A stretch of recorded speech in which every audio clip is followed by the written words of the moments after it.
dresser holds the secret to missing boy's location. The thought of losing a child is probably one of the scariest thoughts that can cross a parent's mind.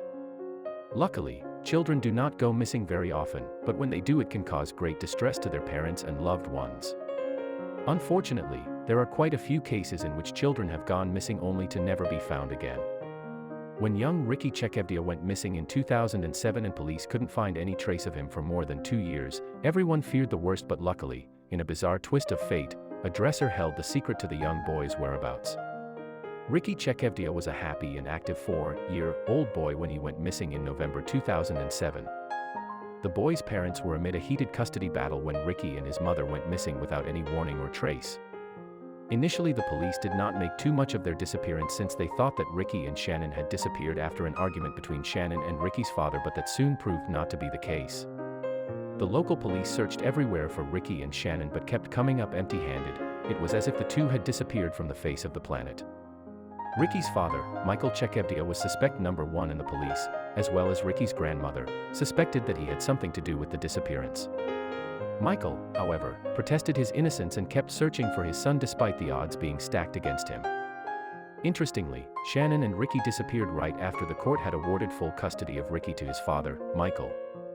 Police quickly began suspecting that Shannon had fled with Ricky to prevent his father from exercising his custody rights. A warrant for Shannon Wilfong's arrest was issued, but police were still unable to find the boy or his mother.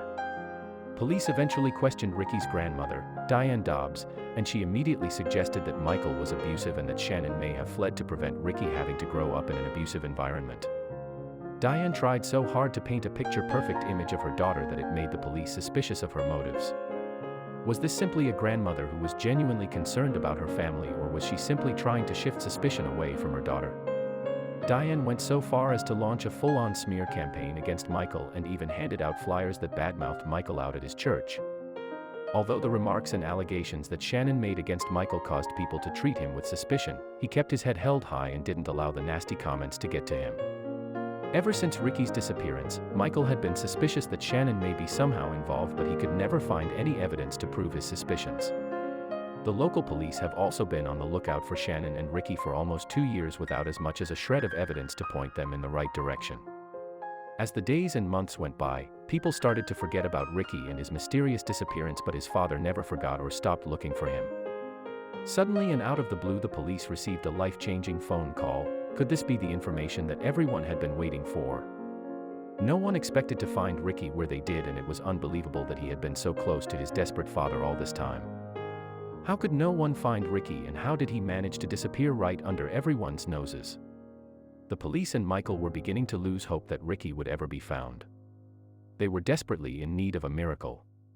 Just when everyone thought nothing more could be done, the police received a call with a simple message: check behind the dresser.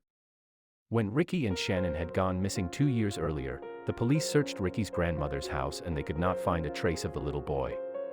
However, this time they were armed with specific information and they were going to search the house one more time. When the police arrived at Diane Dobbs' house, they were surprised to find a large wooden dresser placed in a very awkward position, just as the caller had said. No one on the police force was prepared for what they would discover when they moved the dresser aside. Could this be the moment that everyone had been waiting for? No one could believe what was behind the dresser. The massive wooden dresser was hiding an entrance to a secret room, and lo and behold, inside the small room they found Shannon and Ricky. The two were hiding in the corner of the washing machine-sized room that was certainly not in livable conditions. It seemed like Ricky and Shannon had been living in the tiny space for the 2 years that they had been missing, and because they were so well hidden, no one caught a glimpse of Ricky during all that time. In fact, the space in which Ricky was living is so small that it couldn't be called a room but should rather be referred to as a crawl space between two walls. It is truly amazing that he and his mother managed to stay in such a small space for almost 2 years. How was it possible that the two were never seen or heard? Ricky was forced to stay indoors during the day and wasn't even allowed to look at the outside world through the house's windows. Instead, the blinds were always kept drawn and Ricky was completely isolated from the outside world. By doing this, Diane and Shannon could manage to keep Ricky hidden from prying eyes that might give his location away.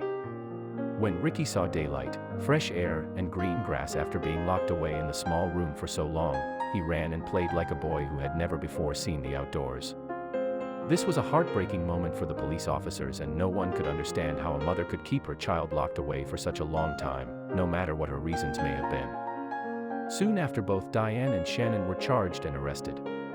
Even as the two were carted off to court, Diane maintained their innocence and said that they were only acting in Ricky's best interests and protecting him from his father.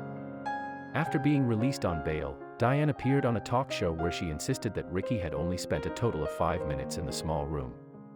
Unfortunately for Diane, nobody believed in what she had to say anymore, and she was rearrested shortly after appearing on the show. After Ricky was found, he was placed into the custody of social services to keep him safe while they made sure that it was indeed safe for him to return home. Once the investigation were to end, Ricky would be reunited with his father. Michael patiently waited for the day that he would be able to hold his son in his arms again. In the meantime, Shannon was also placed in safe custody, although this type of safe custody might have been a bit less comfortable. Shannon got a taste of her own medicine as she was held in county jail pending the outcome of the investigation and trial.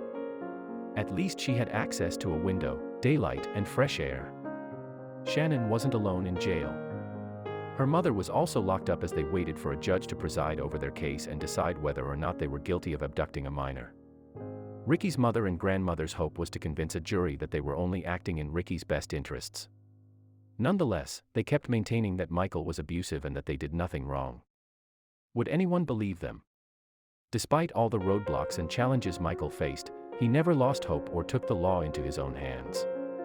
He instead decided to wait patiently until social services and the judicial system allowed him to reunite with his son on a permanent basis. Ricky was carefully evaluated by social services staff to make sure that he wasn't suffering from post-traumatic stress disorder or any other kind of abuse. Although this may seem cruel, it was done to ensure that Ricky was being returned to a loving parent who would protect him and offer a stable home.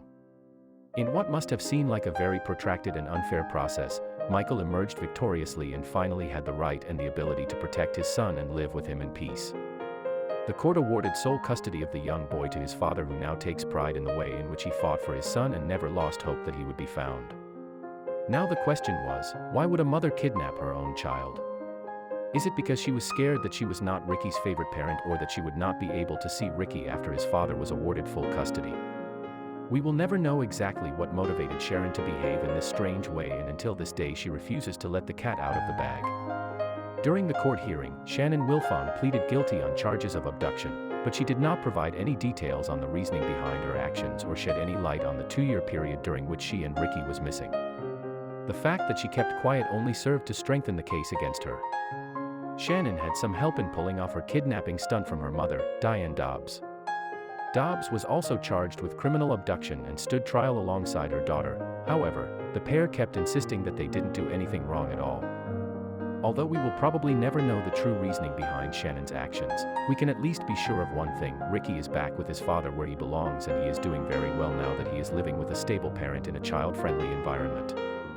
After his terrible ordeal, Ricky has become a happy and well-adjusted boy who loves spending time with his father. Luckily, the terrible ordeal doesn't seem to have left any permanent mental or physical scars on Ricky. According to those close to Ricky and Michael, Ricky is a very active young boy who spends most of his time outdoors. We can certainly understand that being cooped up indoors for nearly 2 years can make anyone see the outdoors in a new light.